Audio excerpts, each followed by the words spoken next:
Hi guys, I am Shivam Gupta. Welcome to Monsoon MBA Preparation. So guys, today's video is going to be very important for those who are preparing for CMAT 2025 exam because this video is all about top 20 most expected GK topics for CMAT exam. काफी लोगों का ping आ रहा है WhatsApp पे कि अब 20 days रह गए CMAT एग्जाम में, तो कौन से इंपॉर्टेंट टॉपिक्स होने चाहिए।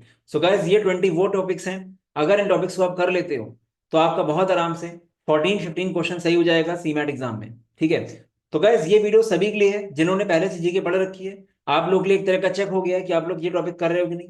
एंड जिन लोगों ने अभी स्टार्ट किया है उनको तो ये करना ही करना है हर हाल में। ठीक है, चलो गाइस, तो वीडियो को स्टार्टिंग से अंदर पूरे देखिएगा, चैनल को सब्सक्राइब कर लीजिएगा, इंस्टाग्राम को जरूर फॉलो करिएगा बिकॉज हम लोगों के चैनल में लगातार content based plus notification based video बनते रहते हैं। स्टार्ट करते हैं गाइस। हम लोगों ने सीमैट जीके पे 1000 MCQs का एक सिंगल वीडियो अपलोड किया हुआ है अराउंड 3 आवर्स का। तो इस वीडियो को बिल्कुल भी मिस मत करना। यहाँ पे हमने 500 करंट अफेयर्स 500 स्ट्रैटेजी के क्वेश्चन लिए हुए हैं। एक सिंगल वीडियो है जीके एमसीक्यू मैराथन। ठीक है, इसको आप जरूर वॉच करिएगा, चैनल में है ये। बाकी guys, Telegram WhatsApp and Facebook के लिंक्स आपको इस वीडियो के कमेंट सेक्शन में मिल जाएंगे। चलो गाइस स्टार्ट करते हैं।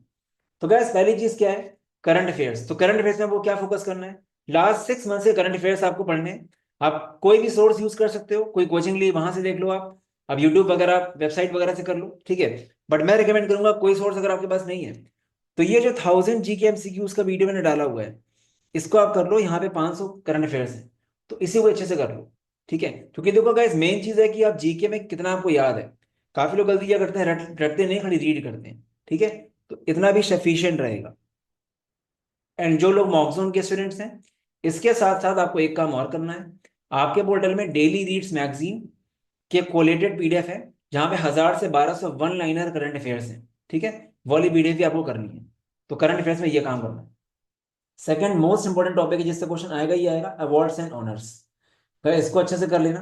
अवार्ड्स एंड ऑनर्स के जितने भी क्वेश्चन टाइप्स होते हैं, नोबेल प्राइज वगैरह पे, बुकर प्राइज, ठीक है, वो सब अच्छे से पढ़ लेना। Third gas, headquarters of Indian and international organisations, बहुत इंपॉर्टेंट है। WHO, WTO, इंडिया के जितने भी हैं मेन में, सबका हेडक्वार्टर मेनली गवर्नमेंट एजेंसीज का कहाँ पे है, फर्स्ट इन इंडिया। ठीक है, ये हिस्टोरिकल एंड हिस्ट्री वाला हो सकता है, पॉलिटिक्स वाला हो सकता है। ठीक है, फर्स्ट इन इंडिया बहुत इंपॉर्टेंट आ जाता है इससे question. Founders and CEOs of startups and companies, ये कर लेना। आजकल बहुत सारे स्टार्टअप्स पिछले 4-5 साल में आए हैं, उनके सीईओज के बारे में आइडिया होना चाहिए, फाउंडर्स के बारे में आइडिया होना चाहिए। सिक्स है guys, national parks and dams. Guys इनको अच्छे से कर लेना, स्ट्रैटेजी के का पार्ट है। ठीक है, मतलब कौन सा पार्क कौन से स्टेट में, बहुत क्वेश्चन आते हैं इससे। Then guys, rivers and cities association, कौन सी रिवर कौन सी सिटी में है, इससे क्वेश्चन आ जाता है। मैच द फॉलोइंग वगैरह में आ जाता है। अब सीमैट एक काम करने लगा है, सीमैट 2 साल से रेलेवेंट जीके दे रहा है बट थोड़ा लेंदी देता है। वो कभी कभी क्या करता है, मैच द फॉलोइंग के फॉर्म में पूछ लेता है। 4 नेशनल पार्क्स, उनके 4 स्टेट्स चेक करो। ठीक है, तो यहाँ पे वही है कि आपको रटा है अगर तो कर लोगे। हिल स्टेशन स्टेट्स कहाँ पे है वो, वाइल्ड लाइफ सेंचुरीज, ये इंपॉर्टेंट है। नाइन्थ हम लोग का है बैटल्स एंड इंपॉर्टेंट इवेंट्स। ठीक है, तो ये पढ़ लेना अच्छे से। इसमें आपसे सन पूछेगा बेसिकली कब हुआ था वो। देन गाइस, 10th नंबर पे इंडियन पॉलिटी या कॉन्स्टिट्यूशन का बेसिक्स, आर्टिकल्स पे क्वेश्चन आ जाते हैं या फिर और भी बहुत तरह के क्वेश्चन ऐसे बन जाते हैं। ठीक है, जैसे कि इंडिया को कॉन्स्टिट्यूशन के टर्म्स कहाँ कहाँ से लिए गए, ऐसा कुछ क्वेश्चन आ जाता है एग्जाम में कभी। ठीक है, then guys, viceroys and events association, इस तरह क्वेश्चन आ चुका है पिछले साल सीमैट में। यूनेस्को वर्ल्ड हेरिटेज साइट्स, जो भी साइट्स हैं इनके कहाँ लोकेटेड है, ये बहुत इंपॉर्टेंट क्वेश्चन है। ठीक है, इस तरह क्वेश्चन आ जाता है, तो ये अच्छे से पढ़ लेना। मतलब इसको आप ऐसे बोल सकते हो कि इंपॉर्टेंट जो मॉन्यूमेंट्स हैं वो कहाँ पे लोकेटेड हैं। और इसी में गाइस एक चीज़ और, जो फेमस यूनिवर्सिटीज़ हैं वो कब स्टैब्लिश हुई थी। जैसे आपका हो गया दिल्ली यूनिवर्सिटी, बॉम्बे यूनिवर्सिटी, ठीक है, मुंबई यूनिवर्सिटी सॉरी। तो ये सब यूनिवर्सिटीज कब स्टैब्लिश हुई थी, ऐसा क्वेश्चन भी आ जाता है एग्जाम में। Then guys, festivals and states, कौन सा फेस्टिवल कहाँ पे फेमस है ऐसा। ठीक है, पेंटिंग्स एंड पेंटर्स पे क्वेश्चन आ जाता है। हिस्ट्री का ही पार्ट है बट आ जाता है किसकी पेंटिंग्स फेमस है। देन गाइस, बेसिक्स पढ़ लेना कुछ एंशंट हिस्ट्री के, लास्ट ईयर क्वेश्चन आए थे। जैसे रिलीजन्स के बारे में पढ़ लेना, आपका हो गया हिंदुइज्म, जैनिज्म, सिखिज्म, बुद्धिज्म, इनके बारे में। कुछ और जैसे इंदस वैली सिविलाइजेशन का बेसिक बेसिक, इस तरह का कुछ। थोड़ा टफ होता है वो, थोड़ा बहुत बेसिक पढ़ लेना बस। बाकी देखो गाइस, जीके को लिमिट नहीं है। ठीक है, ब्रांड्स एंड पेरेंट कंपनीज, ये अच्छे से पढ़ लेना गाइस, कौन सा ब्रांड को कौन सी कंपनी से रिलेटेड है। जैसे डिटॉल, डिटॉल किसका है, रके बेनकाइजर का, तो ऐसे क्वेश्चन आ जाते हैं एग्जाम में। 17 में मर्जर्स एंड एक्विजिशंस, अभी रिसेंट मर्जर्स एंड एक्विजिशन पिछले एक साल में जो हुए हैं इनके बारे में पढ़ लेना एक बार। देन गाइस इंपॉर्टेंट बाउंड्रीज, इससे क्वेश्चन काफी आ जाते हैं एग्जाम में। इंपॉर्टेंट बाउंड्री के साथ साइक्लोन्स वगैरह जो रिसेंट आया उसके बारे में पढ़ लेना एक बार, ठीक है। Then guys father of various revolutions, ये पढ़ लेना अच्छे से, ठीक, green revolution, blue revolution, white revolution, ये सब, ठीक है। Then guys banks and headquarters, ये भी अगर पढ़ लेना कौन सा बैंक कहाँ पे है। तो गाइस ये कुछ 20 टॉपिक्स हैं। अब इसका मतलब ये नहीं कि यही 20 पढ़ने खाली, मतलब आ कुछ भी सकता है इसके बाहर से भी, बट टाइम कम है तो अब ऐसे मान लो कि प्रायोरिटी पहले ये कवर कर लो, उसके बाद अगर टाइम बचता है आपको तो डेफिनेटली आप और भी कवर करना, करने के लिए बहुत सारी चीजें और हैं, ठीक है। पर जीके में आप ये 20 अगर अच्छे से पढ़ रहे हो, ये चीज बहुत बेटर है एज कम्पेयर टू आपने 50 टॉपिक पढ़े याद कुछ नहीं है। क्योंकि जीके में 99% लोग गलती क्या करते हैं, कुछ लोग पढ़ते बहुत है बट खाली रीड करते हैं, उनको लगता है उनको सब कुछ याद है, उससे कोई फायदा नहीं है गाइस। रीड करने से कुछ नहीं होगा गाइस, एग्जाम में याद होना चाहिए। तो ये 20 टॉपिक्स भी आपने अगर मगअप कर लिए अच्छे से, तो मैं किसी भी हाल में नहीं मान सकता कि आपकी स्कोर ना आए। वो वही केस होगा जब सीमेट की जीके बहुत रिलेवेंट आई, अगर 3-4 साल पुराना कुछ पूछ लिया तो कोई नहीं कर पाएगा। बट अगर सीमेट की जीके रिलेवेंट आई तो ये 20 टॉपिक रट के गए हो आप अच्छे से, ठीक है। तो हर हाल में आप 14-15 क्वेश्चन करके आओगे ही आओगे सीमेट में, ठीक है। तो गैस ये कुछ 20 टॉपिक्स हैं। बाकी गैस अभी भी टाइम है, सीमेट, सीईटी, एसआरसीसी वगैरह आप सारे एग्जाम्स दे रहे हो, you can check out the combo packs, ठीक है।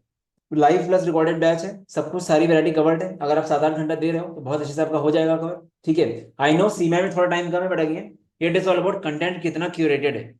कोई अगर 7-8 घंटे पर डे देगा तो भी 20-22 दिन में काफी अच्छा कर सकता है। तो सीमेट, सीईटी, एसआरसीसी के कोर्सेज हम लोग के हैं, आप कंबाइंड कोर्स भी ले सकते हो। सीमेट के अलावा बाकी सारे एग्जाम है अराउंड 2 महीना भी है, and 2 months are more than enough. SRCC का कोर्स हम लोग का 3500 का है, विदाउट जीडीपीआई 3000 है। सबसे बेस्ट कॉम्बो क्या है, CMAT plus CET plus SRCC without GDPI only 5000। इसमें आपका सीईटी तक पूरा रहेगा कवर। बस नेक्स्ट 2.5 मंथ्स मैं जैसा बोलूँ अगर एग्जैक्टली वैसा पढ़ोगे तो आप खुद ही मुझे रिव्यू देने आओगे। कंडीशन यही पढ़ना पड़ेगा, टाइमिंग में देखना 8-9 घंटे एफिशिएंटली पढ़ो, ठीक है। अभी तक आप अपने अकॉर्डिंग पढ़ चुकी हो, अब मेरे कहने पे 2 महीने मेरे अकॉर्डिंग पढ़ के देख लो, ठीक है। बिकॉज 99% लोग पढ़ बहुत रहे हैं, 10 घंटा पढ़ रहे हैं, पर रैंडम चीजें आप पढ़ रहे हो उससे फायदा नहीं होगा, ठीक है। अगर मैं रिजल्ट्स की बात करूं तो गाइस कोई भी ऐसा एग्जाम नहीं जहां रिजल्ट ना आया हो।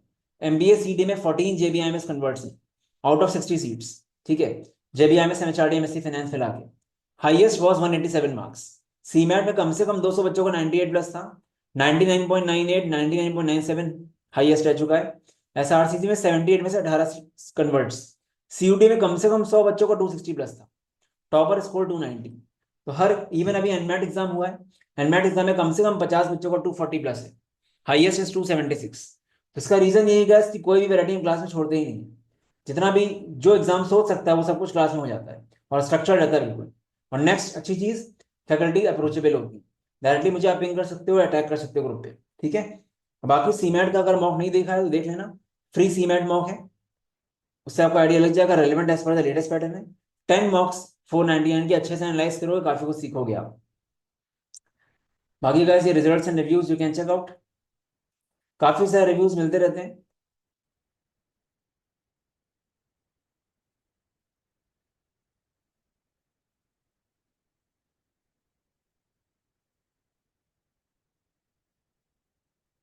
तो गाइस रिजल्ट्स एंड रिव्यूज, बाकी गाइस ये मत सोचो कि टाइम कम है, टाइम सभी के लिए कम है गाइस, सभी के लिए एक ही टाइम है, बट आप कितना स्ट्रक्चर वे पढ़ रहे हैं मैटर वही करने वाला है, ठीक है। Structure preparation is the key.